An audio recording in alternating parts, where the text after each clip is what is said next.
Saiu na Netflix mais uma temporada de The Politician, mais uma criação de Ryan Murphy. E estou aqui para falar sobre essa série, sobre a segunda temporada e sobre representatividade LGBT. Vou começar o vídeo sem spoilers, mas depois não tem como fugir de spoilers. Então se você não liga para spoilers ou se você já viu a série, bora pro vídeo. E aí, gente, eu sou o Pato e The Politician é uma série da Netflix que gira em torno das aspirações políticas de Peyton Robert, um estudante rico de Santa Bárbara, e cada temporada aborda uma etapa política diferente em que seu personagem está envolvido, começando na primeira temporada com o Peyton concorrendo à presidência do Grêmio Estudantil. A série é criada por Ryan Murphy, Brad Falchuk e Ian Brennan, e tem o humor típico das produções de Ryan Murphy, algumas inclusive lembrando o Glee. Tem até alguns momentos musicais na série, outra marca registrada do Ryan Murphy, porque sempre que dá, às vezes até quando não dá, ele enfia uma cena musical. E não estou reclamando porque eu adoro, tá? Além disso, ver o Ben Platt cantando é um colírio para os olhos. Assim, claro, como todas as cenas dele de sunga vermelha. Pra quem não sabe, o Ben Platt é um ator conhecido da Broadway, inclusive já tendo ganhado o Tony, e no cinema ele fez o Benji em Pitch Perfect e em Pitch Perfect 2. Tem um show dele maravilhoso na Netflix para quem quiser conhecer um pouco mais desse lado cantor dele. Para mim, uma das principais características de The Politician é a fluidez sexual dos personagens. Começando pelo próprio protagonista, o Peyton, né, que a gente vê ele num relacionamento com a Alice, ao mesmo tempo que a gente acompanha em flashback todo o envolvimento que ele teve com o River. Esse delício do David Corenswet, que fez Hollywood também, que é uma produção do Ryan Murphy. Inclusive eu fiz um vídeo aqui pro meu canal falando sobre Hollywood. E seguindo essa fluidez sexual dos personagens em The Politician, a gente tem também a Georgina, né, a mãe do Peyton, que se relaciona com homens e mulheres. Tem a Astrid, né, a rival do Peyton nas eleições do Grêmio, que também se relaciona com homens e mulheres. A McAfee, que faz parte da chapa do Peyton, que também se relaciona com homens e mulheres. E a Alice, né, a própria namorada do Peyton, que também tem essa fluidez. E na primeira temporada a gente vê esses temas de fluidez sendo tratados com muita naturalidade e como trunfo na hora de montar as chapas e mostrar que há diversidade na campanha. E não só a sexualidade, como a minoria em geral. Na chapa da Astrid, por exemplo, a presença da Sky é usada como estratégia, já que ela se define como afro-americana de gênero queer. Já o Peyton chama para sua campanha Infinity, que todos pensam que tem câncer. E é interessante essa crítica que a série faz de pegar as minorias e colocar elas como um ponto positivo na campanha aos olhos dos eleitores, mas ao mesmo tempo com uma finalidade egoísta. E essa diversidade é mostrada tanto entre os personagens quanto entre os atores que fazem a série. Além do próprio Ben Platt, que é assumidamente gay, a gente tem o Theo Germain, que faz o James e é um ator trans. A gente não sabe se o personagem é ou não um homem trans, porque isso nunca é citado na série. Mas seria interessante se ele fosse e isso nunca fosse citado, justamente para mostrar que o personagem tá acima dessa questão de gênero. Eu adoraria que a televisão fosse mais assim, onde gênero ou orientação sexual não fosse uma grande coisa. Mas eu também sei que é muito importante ter especificamente conteúdo queer, onde questões de gênero e sexualidade são discutidas. Eu não quero que elas sejam apagadas, eu só quero que elas se tornem uma parte do que atores queer e trans possam fazer. O Theo Germain também faz uma série amorzinho chamada Work in Progress, que eu já falei num vídeo onde eu listo 5 séries LGBTQ+,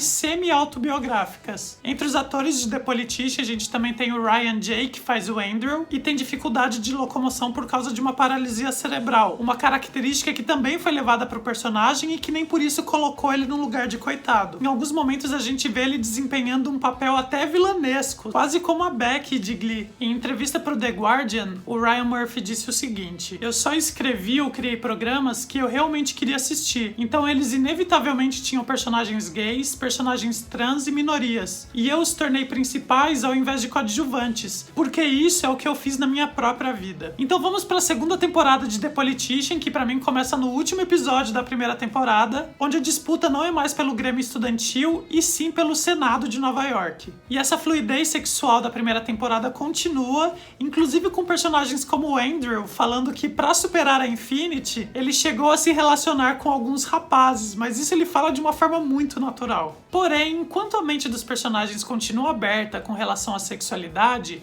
alguns temas ainda são tratados como tabu, como por exemplo o poliamor. E mesmo os personagens não tendo problema com relação a isso, eles sabem que a sociedade tem. Então eles usam isso como algo negativo e como arma para a campanha. Isso porque a Didi, a senadora de Nova York e atual rival do Peyton, está num trisal com 2 homens. E aqui eu quero pontuar uma fala muito interessante da senadora, onde ela diz que o maior problema é ela ser uma mulher com mais de 50 anos num relacionamento com mais 2 caras. Porque se fosse um homem com 2 mulheres, todos iam dizer que ele é um garanhão. E a gente pode ver isso com o Peyton, que se envolve num poliamor quando ele e a Alice começam a se relacionar com a Astrid. Aliás, uma pena a Astrid ter entrado nesse poliamor, porque a personagem ficou totalmente apagada depois que se envolveu nesse relacionamento. Eu achei que o relacionamento dos 3 fosse ser usado de alguma forma na campanha, mas ficou só ali entre eles mesmo. E no fim, essa situação da senadora estar num trisal é vista com bons olhos pela sociedade, e eu não sei se isso aconteceria no mundo real, principalmente porque a gente ainda tá discutindo questões mais básicas, como sexualidade e identidade de gênero. Na segunda temporada, a série ainda aborda questões bem atuais, como o meio ambiente, a apropriação cultural, que inclusive tem uma fala maravilhosa da Sky, e a vida sexual na terceira idade. E aqui eu quero exaltar a maravilhosa Bette Midler, e ela roubou a cena várias vezes e deixou a segunda temporada muito mais engraçada que a primeira. Aquela cena dela treinando Joaquin Paul com a senadora,